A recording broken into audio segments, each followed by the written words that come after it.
First video of the day. I just saw Claudia's post, and it was a reminder of my environmental roots.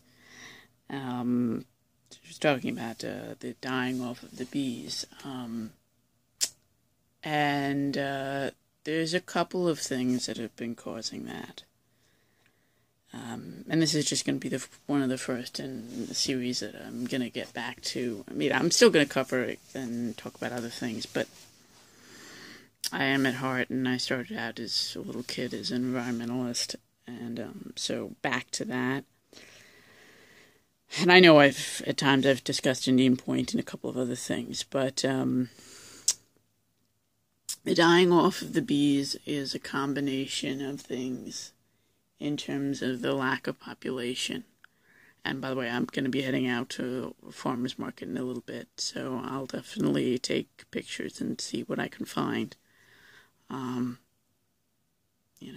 know that wasps are kind of nasty at times in terms of my area, but bees, I think it was about 7 or 8. I had one of them walking on my tongue once.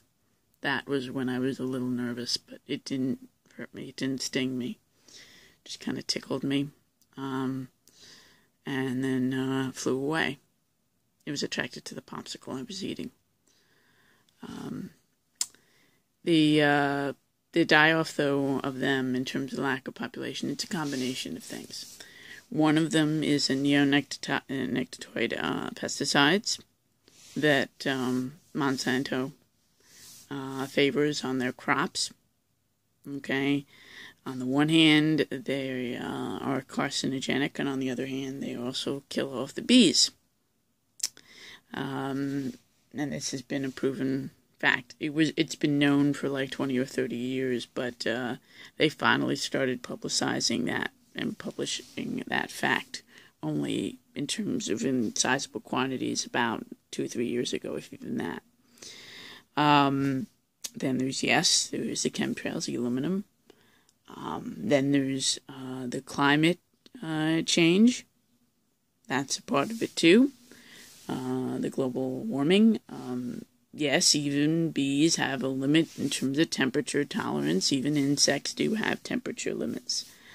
So that's a part of it as well. So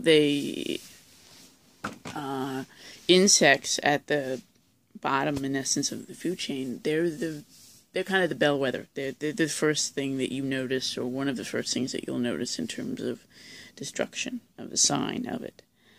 My college, one that I still hope to complete my degree in, it has a beekeeping club. Many places do.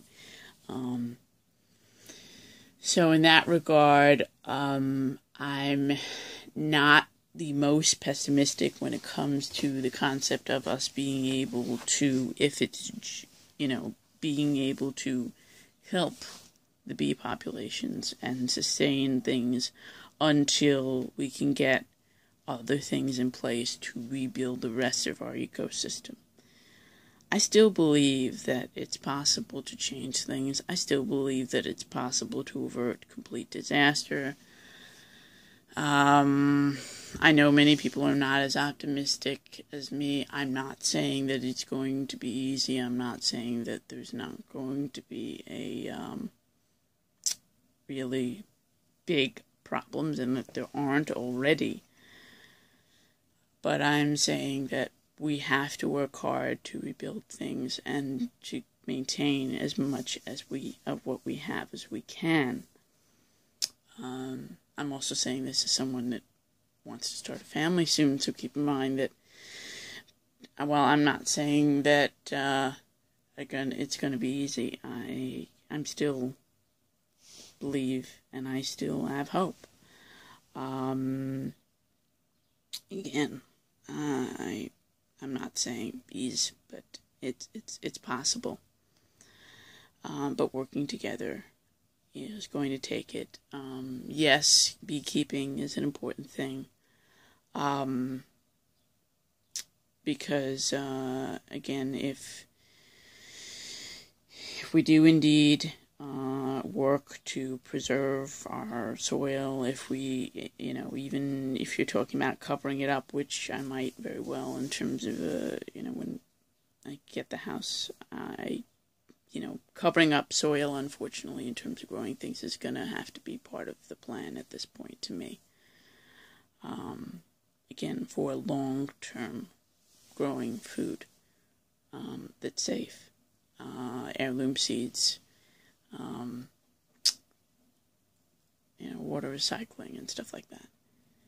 And keep in mind, a lot of these things that, doing to prepare, it's not just necessarily for that immediate thing of collapse, but it's also for the fact that a lot of people realize, even if they are not aware of the environmental dangers, that the government that is ours is not, in terms of the current system that we have, it's not trustworthy. So,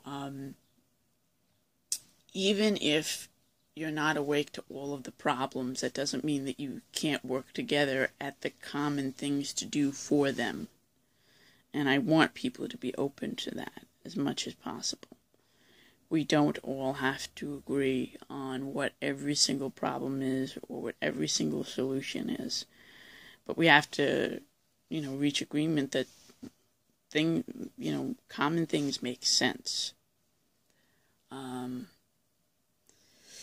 Because, at my home, I started to experience, at least a couple of power outages a year, as of 20 years ago, which is to say, if not more.